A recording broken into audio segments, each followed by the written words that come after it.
Good afternoon mga kapigs, mga ka-farmers. Ito na po yung ating tinurokang kahapon. Ngayon po ay 24 hours na. Ngayon po ay alauna na. Kahapon ay alauna natin binigyan at ngayon po ay alauna na rin. Yan, may lumabas na pong isa. Mummified. Ito po yung aking diagnose talaga dito. Yan o. Mummified. Yan. Kung mapansin nyo po, nabanggit ko po sa inyo doon sa aking unang video na sabi ko po kapag ako'y nag-inject po ako ng Lutalize doon sa mga normal na mga biik na buntis na gusto na inahin na gusto natin paanakin ay within 24 hours saka po sila nanganganak. Ngayon kahapon po binigyan po natin ng alauna at ngayon po ay alauna din. Kaya ngayon po ay 24 hours na at yan na nga po ang naging resulta. Yan. May isa pa lang po ang nakakalabas. So, ibig sabihin, hindi po ito false pregnancy or pseudo-pregnant po. Hindi. Ito po ay, yan, mummified. Mummified. Malalaki na po noong namatay ang mga biik sa loob ng tiyan. Ito po yun. Yan.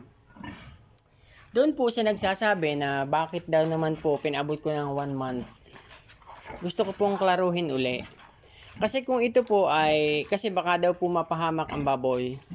Alam ko po ang possible na ito ay mapahamak kung yan po ay noong bago mga 1 week or di kaya ay bago mga anak ay kita ko na may gumagalaw. Ibig sabihin may normal na biik sa loob.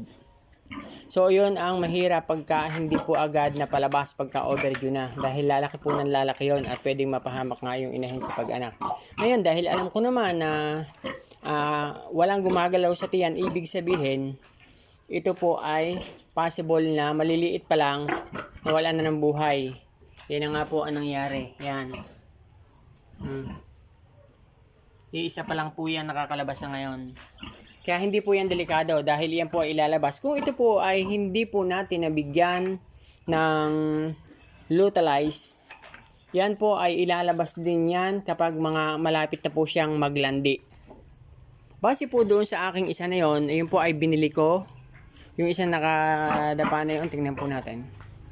Ito, nung unang bili ko dito, nung kamahalan ang baboy, yan, binili ko yan. Yan po ay katulad din ito ng pangyayari. Bali, doon po sa kanila ay overdue na daw po ng 2 linggo. Nung tiningnan ko ang dede, sabi ko may laman ito. Kaya lang ay mummified ang laman yan. Kaya nag-decide po ako na i-condition ko dito. Hindi ko po siya binigyan ng Lutalize. Basta pinakain ko siya ng maganda. Nung mapakain ko mga 3 linggo, naglabas po siya ng 4 na ganito. Hindi ko po yun binigyan. So, ibig sabihin, kung naka 2 linggo ng overdue doon, tapos 3 linggo dito, ibig sabihin ay, bali naka 5 linggo po na overdue siya. Ibig sabihin ay 1 buwan at 1 linggo na nag-overdue. At hindi naman po siya na ayan po ay ilalabas lamang niyan kapag malapit na siyang, naglilinis na siya ng matres kasi maglalandi na siya. Ganun po yun. Kapag maglalandi na, ilalabas niya po ng kusa yon. So, dahil ito naman po, ang case na ito ay atin pong binigyan ng Lutalize dahil 1 buwan na, ay ilalabas na din po niya yan. Pero kung iyan po ay hindi natin binigyan ng Lutalize, possible na mga 1 linggo pa, ilalabas din niyan bago siya maglandi uli. So, ngayon ang kagandahan na na-injikan po natin ng Lutalize at nabigyan po, at nailabas niya po yan. So, possible, paglipas ng 1 linggo, ay ito ay maglalandi na po uli. Ganun lang po yon. Yan. So, bali, ang gagawin ko lamang po yan kapag ka po yan ay naubos na, nailabas ng lahat. Bigyan ko lang po siya ng antibacterial, syempre, para iwas infection. Tapos, bibigyan po natin ng vitamins and then, pag naglandi po, preparasyon po yon. So, bali yan po pala ay anuhin ko muna yan, pupurgahin ko muna para in case na sakali na maglandi siya, ay napurga na po siya. So, ganun lang po ang ating gagawin dyan. So, yan po ang update sa atin pong ang tagal nating inantabayanan. Yan nga po yun. Naulitin ko po sa inyo, yan. Naka 1-0 na tayo. Within 24 hours ay naglabas po siya. Kaya pinaabot ko po ng ganun, uulitin ko po, yun po ay nagsigurado ako na hindi sala yung bilang ko. Kasi kung nagkamali ako ng bilang na isang buwan, sayang naman kung malalaglag. Ngayon, dahil sa isang buwan na yon, lusot na yon. Kung halimbawa ay hindi ko lang na-record o kaya nagkamali lang ako ng buwan, buhay na yon kung talagang may buhay. Dahil nakita ko nga po na wala naman nakibo, kaya alam ko po na ito ay possible na mamipaid talaga, at iyan po.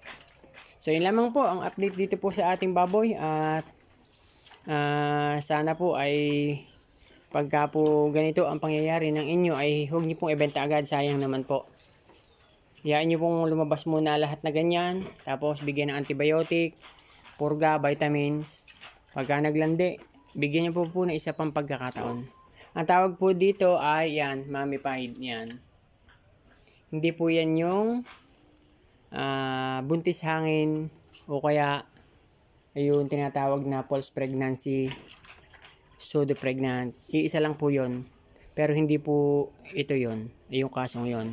Yung po talaga ay natutunaw ang biik ng mga ganong pangyayari. So yun lamang po. Maraming salamat po sa panonood nyo at sa sa pagsubaybay nyo po dito sa ating ito. At ang update po nito ay ito naman po, malakas, wala naman dinadamdamang inahin at talagang healthy po siya. So yun lang po, maraming salamat po. Happy farming everyone.